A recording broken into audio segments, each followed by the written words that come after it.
श्री स्वामी समर्थ.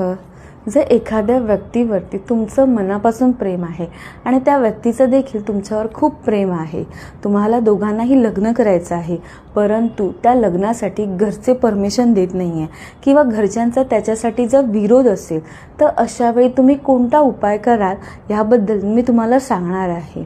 तुम्हाला काय करायचं आहे, तुम्हाला महिन्यातल्या कोणत्याही अमावस्येनंतर जो पहिला शुक्रवार येईल त्या शुक्रवारी 7 रसगुल्ले घ्यायचे आहेत आणि ते रसगुल्ले तुम्हाला जवळच असलेल्या शिवमंदिरात जाऊन शिवजींना अर्पण करायचे आहे.